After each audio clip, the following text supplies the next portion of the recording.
In this video, I'm going to take a simple minor progression like this one.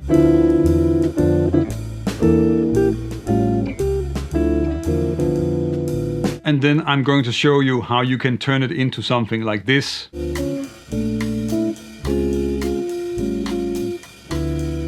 Or like this.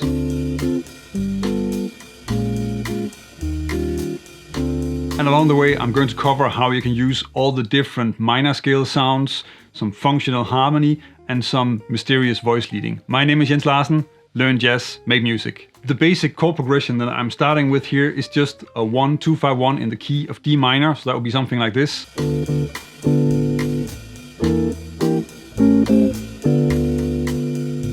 And actually you can do really a lot with this, because of course we have 3 different minor scales, we have tritone substitutions, we have a lot of things that we can use, even if modal interchange is maybe not so effective in minor.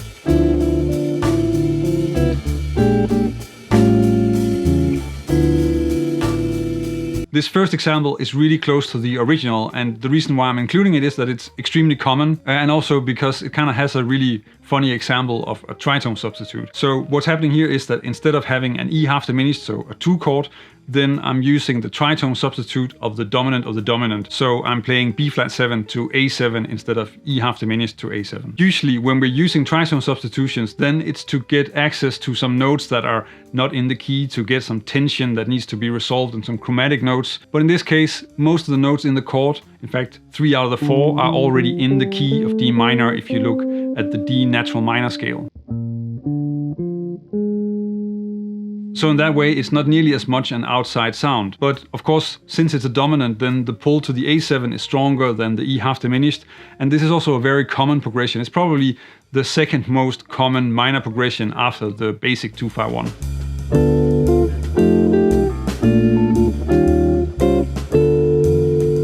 Since I'm already working with tritone substitutions, then it makes sense to also work with the tritone substitution of the dominant itself. So in this case, that means using E flat 7 instead of the A7 chord, that's the dominant.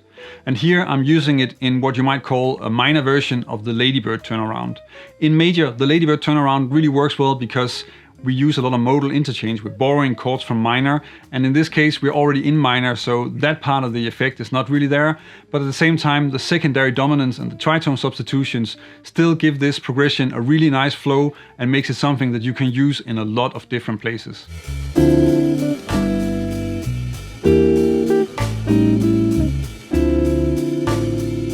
Sometimes I think it's a disease in jazz that we want to turn everything into 2-5 progressions. Similar to how you want to interpret any harmonic movement as some sort of 5-1, because in that way you're really missing out on a lot of really beautiful sounds. Maybe if you just try to understand the chords, you can get a lot more out of it. But that doesn't mean that we can't use the 2-5 conversion as something that we can turn into some interesting music, similar to what Wes Montgomery is doing on 4-on-6.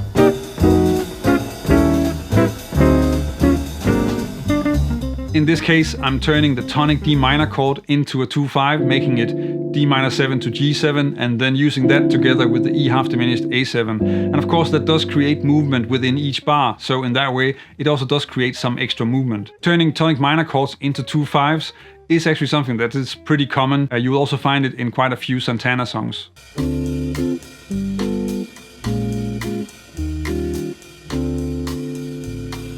And now that we're anyway turning chords into 2-5s, then we can of course also do that with tritone substitutions.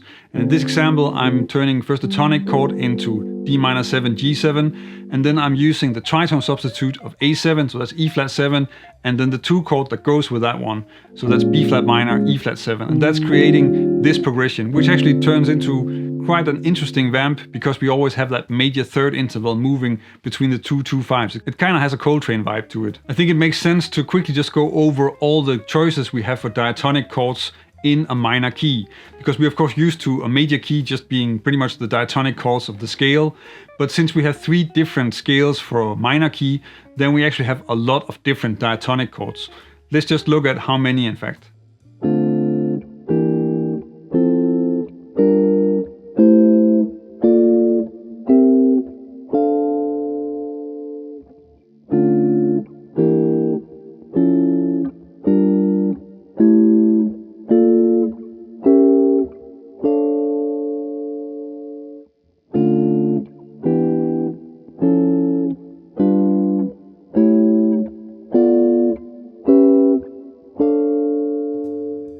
So we have really a lot of different options, and in a way that's quite lucky, because in major it's very effective to borrow from the minor key, but that's somehow not really as effective when we're in minor. So instead we have all these different options from the different minor sounds.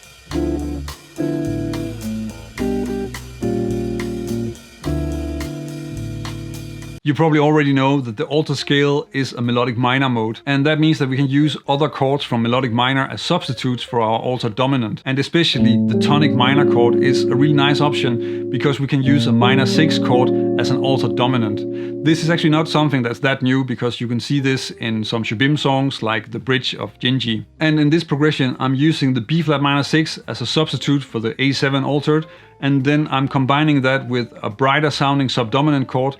So instead of just playing a 2 chord, I'm playing an inversion of a 4 chord that's coming out of melodic minor, so that's a G major triad with a B in the bass, just to get this really nice transition from the bright G major to the really dark B flat minor before it resolves back to D minor.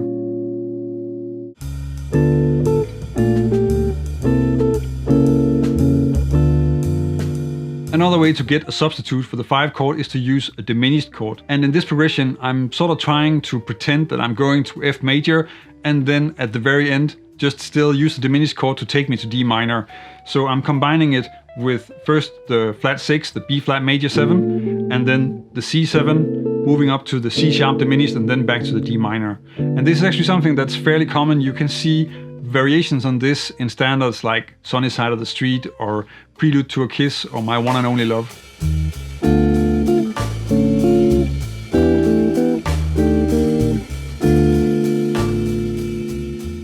In this example, I'm creating an alternative progression by using the Neapolitan Subdominant. So that's the major 7 chord that's found on the flat 2. In this case, that's an E flat major 7.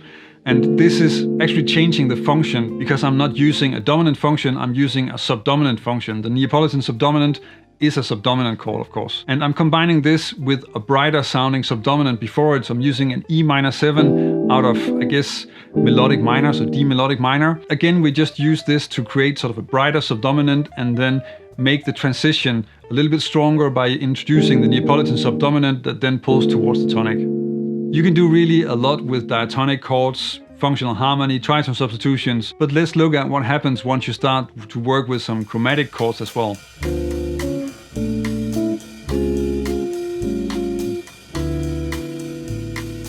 Using third relationships is a great way to get more modal or even more random progressions to make sense, just because that's going to make sense to the ear on some level. And that's what I'm using here. So I'm combining first the tonic chord with the flat 6, so D minor to B flat major 7, and then moving on to a D flat major 7 to A7. Now the only chord that's a little bit weird here is probably just the D flat major 7, but that kind of functions as a strange E7 that's just missing a D in this case. And you can tell this from the way the voice leading moves when the D flat major 7 resolves to the A7.